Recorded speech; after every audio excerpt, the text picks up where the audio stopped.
I said this to Mikkel once before, like important all hands during Corona. Yeah. Because you sit in your office all day. I actually went out of the office, so my home office, jumped around, and then went into the all hands like, let's go! Nice. Okay. Ooh, well, this feels weird. Feels weird being on this side of the actual mics. This feels weird being on this side of the camera once again. And yes, for those listening and for those watching potentially video, Mikkel has not just changed his accent, grown a little hair, gained a little weight. That was my spiel part. No. We have a substitute teacher here today. We do, yeah. It's Bart. It's Bart. Yeah, I'm also part of the marketing team. I'm working a little bit closer lately with the product. I think the most interesting part about it is comparing me and Mikkel. I have absolutely zero really background in revenue operations. So this whole, I guess the way I'm approaching marketing and the way I'm approaching all these topics is kind of from I think we talk about our meetings, business school 101. Yeah. It's the mini MBA. Yeah, but I mean, it's been interesting. And for now, I'm only taking up as a substitute teacher for now, while Mikkel's taking a well-deserved break for his paternity. Yes. So what people obviously, might not know or, aren't aware of, Mikkel actually has been out for like over a month. Yeah. Close over a month or something like that.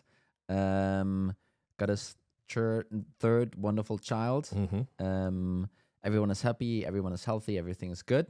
He'll be back in, roughly a month from now. So we are in Denmark, Yes. guys take off for 2 months for paternity here. That's a good thing.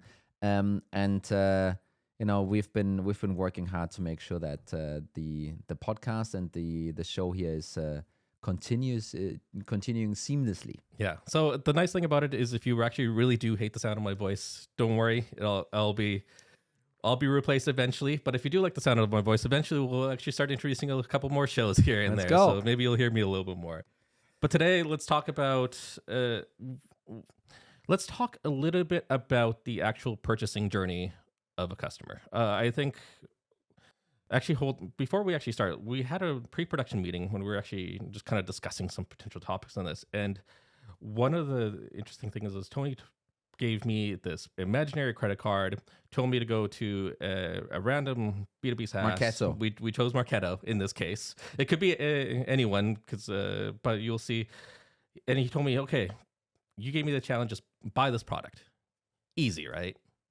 Okay, so I view the product tour. Great. Well, before I can even do anything, they tell me, okay, well, give us all your info and then maybe sales will get back to you. Mm-hmm. Okay, well, let's go into at least the pricing page, because at least I can see prices, compare it, give it to my boss, figure that out. We had 4 tiers in the pricing page. The first 3 tiers, no prices listed. The 4th tier, obviously enterprise. Obviously, you have to talk to sales, but a bit of an oxymoron. The pricing page has no prices. Yep. And we started talking a little bit about this and doing a little bit of research as well on my end. And it's not an uncommon B2B practice. Mm-hmm. But with that said, it is kind of putting up a lot more roadblocks when it comes to the actual purchasing journey. Because it's not anymore, say, the revenue operators buying product. We're seeing more and more like the CFO coming in, Mm-hmm. and other C-suite people that really want to have a say in this process. But now that we're kind of creating these roadblocks, what does this actually mean to customers? Yeah. And the thing is, it doesn't end at you land on the website, the CTA is unclear. Then when you click a CTA, you need to fill in a form. If you want to see pricing, you don't know about pricing. It doesn't end there. It's, then you jump on a half an hour discovery call where you basically need to qualify yourself in. You need to show you're worthy. Then maybe the next time you have an actual call with a demo being prepared for you, maybe not. Sometimes it's the one after. And you're basically kind of being taken through this process of then suddenly being, exposed to, this is $150,000. You need to pay it up front. And otherwise we don't need to proceed here, right? And I think obviously for Marketo, that's going to keep working great. I mean, they've kind of ascended to, heights where this, can be done. I think for many other of us, it's probably not going to work out. And especially it's not going to work out this year. I think some of these, hey, PLG is great and do everything, ungated and for free and all of that stuff. There's a lot of people, talking about it and thinking about it. And I think that around this year, 2023, I think there will be a little bit more focus on this actually. And I think a couple of more than just forward thinking yahoos will probably start like, hey, wait a minute, maybe this is a way we should be thinking about it instead. And this is what we're going to discuss today actually a little bit. What is going to happen 23? I think everyone, so the investors are demanding efficiencies from everyone. This whole growth at all cost thing is kind of over for now. Let's see when and or if it comes back. And what people are doing, generally speaking, is not everyone is necessarily cutting. A lot of people are just slowing down hiring, and then a bunch of people are cutting headcount. I think yesterday or so was announced that even Salesforce is cutting 10% of their workforce. Pretty crazy. And obviously that extends also to tooling budgets, right? Which then, whenever you want to bring in a new tool, basically there is no budget for a new tool. Forget about it. The CFO basically says automatically no. And the only way to maybe, convince the CFO to still buy it is by like show crazy ROI, right? But the thing is, when you put yourself into the shoes of your champion or of your decision maker, let's just say you're not directly selling to the CFO, you're selling to someone else. They might even be fearing to bring anything up to the CFO because it might just die there, right? So kind of there's already kind of a fairly high barrier that you need to jump over. And then if you, in addition to that barrier that is now fairly massive, and by the way, on purpose, this is how CFOs work. That they basically never want to say no, but they just want to make it difficult for you to even approach them, right? And imagine that is a large part of the barrier right now. And then on top of that part of the barrier, you're putting up, well, I'm not going to tell you pricing unless you spend 2 hours with me. You won't be able to play around with this thing, and unless you actually sell it, have bought it. You need to pay me $100,000 up front and so forth. You need to pay me the $100,000 when your contract starts, well knowing that you probably only will have real utility from the tool 3 to 6 months in once it's set up and so forth. All of these things, they just added to that barrier, right? And basically, you're going to make it increasingly difficult for people to jump over that barrier, right? And I think that the way you should be thinking about it is, well, now that the CFO puts up larger and larger barriers to jump over, you need to make your barriers as small as freaking possible, right? To kind of maybe stay in the same balance that you had before. So one of the things that we've kind of talked about here, in full disclosure, as a company, we are creating a product, and one of the ideas that we're kind of talking about for the purchasing journey is we want a zero friction and zero risk purchasing journey here. Yeah. So what does that mean to you? Yes. So basically the way, and yes, we're convinced of what we are kind of talking here on the podcast, and that's why we're using it ourselves as well. But generally speaking, the discussion in the team was around how can we, in this environment, in this situation, how can we make it a no-brainer for our champion or decision maker to bring it up with the CFO and for the CFO to say, yeah, whatever. And I understand and I appreciate that not everyone listening here will be in that situation, right? You might have a company that's going for 5 to 10 years or something like that. You can't just radically change everything around. Or you have so high up, upfront, setup cost for your tool where it just doesn't make sense to kind of create all of that, where you can't afford to create that, zero friction, zero risk. But for everyone who can kind of conceivably think about doing this, right? You basically need to, in order to make it a no-brainer for your buyers, or the buyer group in essence, you need to try and make it as zero friction and as zero risk as possible for them. That's what we believe, right? And I think one way to make it even more relevant for you, I think whoever in your category is figuring this out the first will probably win, right? Especially, when you think about PLGs, a product like Growth, a lot of people are saying, well, we have this big tool, we can't do it, it can't be done. PLG is for those SMB vendors. I do believe that's true, by the way. I think there's truth in that. But the way you need to be thinking about it is, are you 100% sure you're right? Because if one of your competitors is going to figure this out, I think they will have a massive advantage towards you, right? Because they're one really fast step into the zero friction, zero risk purchasing journey that you might be lagging behind, right? But let's break down what zero friction, zero risk actually means in that context, right? And we have a couple of examples, and I think a bunch of ideas that might be worthwhile for some people to try out, and some potentially not, right? So let's actually dive into this. So obviously you could start even further up, like, hey, you shouldn't be gating your content and all of that jazz. But let's go down to these. Someone knows you, someone maybe has the need, someone has the demand, and someone is now saying, okay, I need tool ABC in this category, right? The first friction point for everyone that wants to buy is the research phase. And when you look at your website today, and when you look at the material that you have out there, do you really believe that someone reading this with fresh eyes, not with your eyes, with fresh eyes, do you really think that they get to the point where they feel like, okay, I totally get what this is. I totally, I have a couple of detailed, are they doing this as well? Are they doing this? How are they doing that? Are all of those questions being answered?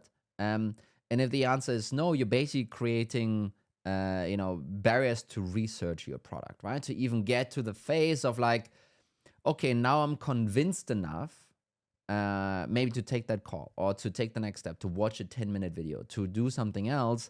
Are you making this easy, right? And I have an example for you. I had like, anyway, so I obviously kind of used to work at, Falcon Social Brand Watch, social media management.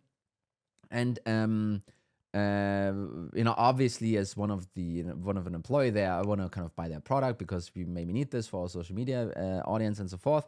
And they have like a very hidden PLG kind of product that has gotten very little love.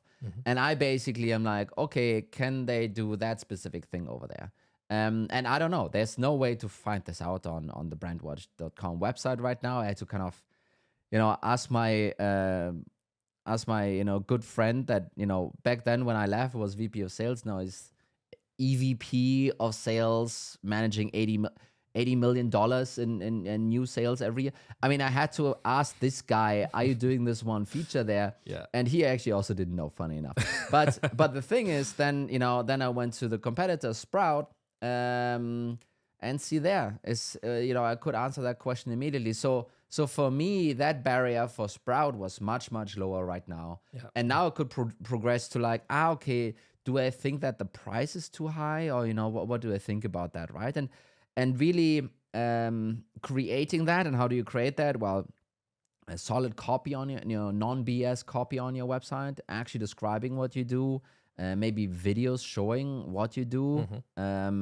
It could be, obviously screenshots and not the marketing stylized screenshots, but really, okay, now I get how this would work. And the other thing is either a very well prepared, frequently asked questions section somewhere, or a almost open, customer service forum help thing. That's how I kind of solved my question with Sprout. Actually, I basically searched Sprout's individual LinkedIn account support or something like that. And that was a question that a customer asked. And then there was a customer service rep answering it in a public forum. And I could say, okay, they have it. Okay, now moving on, right? And this is ease of research in that sense. Yeah, absolutely. And it's not just you on that too. There's been some really good research coming out talking about how a lot of a lot of customers today, especially, I'm going to sound like my mom when I say this, it's because of the millennials. 'Cause most millennial customers today are actually doing more of their research than ever before. I think the one crazy stat I found was only out of this huge survey, only 9% of them said that they actually reach out to vendors before they do their own Yeah. research. Yes. So if right now, if you have customers that are asking questions on their own that your website's not giving you, and that you're forcing them to kind of talk to a salesperson, you're just making it a whole lot harder for them, and you're making it a whole lot harder yourself. Yeah. I can tell you, no one wants to talk to salespeople. No. Also, I'm a millennial. If I get a call and I don't know who it is, even if I know who it is, but they didn't say that they're gonna call, they Yeah. didn't text me Yeah, before, text me. Yeah. I'm like, I'm not sure I'm gonna pick up now. I don't want to talk to people actually. So that's a thing, right? And you need to create ways of them to passively consume your stuff without needing to reach out and talk to someone proactively. Anyway, this is one part, right? Moving further down, and it's not in any super particular order, but let's go maybe to pricing on the website. Let's go to that next, right? So basically, you're now on the website. You're now getting to the point like, okay, this solves my problem. How much does it cost, right? You click on the pricing or the plans or whatever. Number one, you wanna see numbers there. As a start. Yeah. Weird to have a pricing page with no prices. So I mean, it does exist. I've been there myself, by the way. So I'm guilty of that as well. But it's pretty freaking weird to not have numbers on your pricing page, and consider this also as part of the easy research piece, right? If you don't know what the ballpark is, you basically need to inbound. You need to call someone, and then you kind of talk to the inbound SDR and you're gonna say how much it's gonna cost, and that person is well trained to avoid that question because he doesn't want to set any anchors. And then the best you're gonna get out of that person is gonna say like, so usually our customers pay us between $10,000 and $100,000. It's like, okay, great. That doesn't help me at all. So then you need to go to the next one with the AE and so forth, right? So make it easy to kind of research your pricing, and also put yourself a little bit again into your buyer's shoes and be like, they kind of need to figure out, is this going to be a crazy conversation with the CFO? Is it going to be a medium conversation with the CFO? Do you even need to bring it up with the CFO? Can I maybe hide this on the credit card and kind of fly it under the radar in no malicious way? And basically, if you don't give them that transparency, you make it actually harder for them to jump over that hurdle again, right? The barrier is like just a little bit higher because of that, right? So think about pricing on your website. Obviously, there are a couple of good reasons why you don't want to have that. My go-to advice is, if no one else in your category is doing it, you probably shouldn't also be doing it. But again, I think it could be a competitive advantage by making it easier for your prospects to figure out how much you're going to cost. Yeah. Yeah. Then leading into the next thing, which is, again, it's a cool thing. It's starting to be a little bit of a buzzword now again. Obviously everyone knows what PLG is. Yep. I need to look up what UBP is. I was like, isn't that like a bank or something like that? And it's usage-based pricing. Yes. This is not a new idea at all. It's been around a long time, yes. It's been around for a while, but so why is it important now, actually? Well, number one, the cool thing about usage-based pricing is that it aligns your value with your costs, right? So it really kind of gives you the opportunity to say, this is how I perceive value from that solution, and that actually equals exactly how I pay for that, which is fantastic, right? So you basically have a good feel for the balance here. Yeah, that balance then also gives you the ability to upsell and downsell in a fluid way with your customers, right? So that basically kind of tells you then that, well, if I want to have more value, then I also need to pay more money. If I decide to have less value because I can't afford it anymore, then you basically kind of scale it down. You have smaller, step functions here. It doesn't go from $30,000 a year, churn $0 a year. it goes from maybe you start on 10, maybe you go to 15 to 20, and now something like this hits and you go to 15 or something like that, right? So kind of you create a little bit of a fluid kind of motion here, which is completely aligned with the value that they're receiving and the money that they're paying for that, right? And that really helps customers to, when they're being challenged on pricing from the CFO, to basically have a good foot to stand on to say, hey, I don't think we're overpaying here. This is what the price per user is. This is what the price per row is. The price per whatever is important for you. And basically, enable them to have that conversation with the CFO. Yeah. If your contract is $30,000 flat, for the CFO, it's kind of very easy to say like, well, either you churn it or why are you paying 30,000 for this, right? There's very little room to have that conversation. Yeah, and now you can actually scale with your customer and your customer's needs as well. I mean, that's obviously always the dream around it, and there's a couple of downsides where you want to lock in people and so forth. But I think if you can get as close as possible to kind of a usage-based pricing model, that's great. I think tactics here is also the every 3 months you should be sending a true up. So what is a true up in this sense? So let's just say you start out really low, 10 users, $1,000 a month or something like that, and then the customer sees value and then invites more other people, and you don't want to wait a full year before you then say, okay, now it's 20 people. You want to send quarterly true up invoices to kind of say like, hey, now you lock this and now you lock this and now you lock that in. And you probably want to do it in a way where you don't cap them from adding more users, because that would be a barrier and so forth. You rather want to then just kind of send the additional invoice afterwards. That obviously needs to be communicated and set up in the sales process. There needs to be an understanding expectation here. And you need to think about, is there some approval flow and so forth? But that's how I would approach it. And again, right, that helps you with net retention rate. That is like a great thing everyone wants to see. So I can only advocate for that. Now, you kind of mentioned this a little bit before on the scaling aspect there, but let's talk about actually locking customers in the minimum contracts. Is there something to consider there when it comes to this zero friction, zero risk purchasing? Yeah. So the more lock-in, the more risk. Basically, the conversation that... So I've been a quasi-CFO myself a really long time ago. And the thought process that CFOs usually have is, okay, what is my money at risk here, right?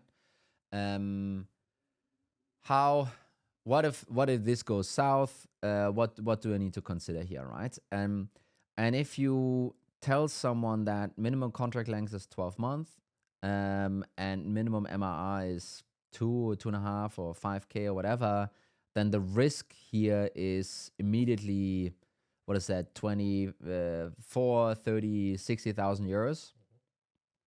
And that is a substantial risk in a bar you need to potentially jump over. If you have ways to, again, start small and then grow into that ACV. So I would argue that an upsell is less scrutinized than a new vendor that you bring on board. Yeah, so going from a 10 to 15K existing vendor gets less scrutiny than those 15K from the start. That can help that. I think another thing is also to create some contractual tricks to let your customers off the hook if it doesn't work out. So not a continuous churn whenever, but like maybe for the first 90 days for your implementation period. If it doesn't work out, no problem.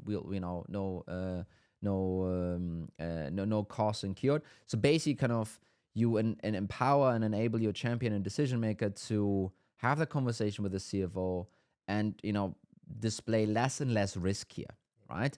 Obviously, you can't do it for free, that's for sure.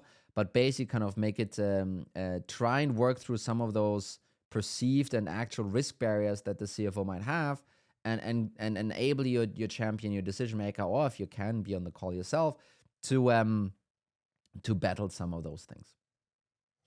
And one last point that we kind of had is about how you could potentially also create bare bones packages. How so? Pretend like I've never heard of bare bones packages. How would you describe that? Yeah, I think one of the ways to potentially think about it is, and that goes a little bit into the direction of low entry barriers.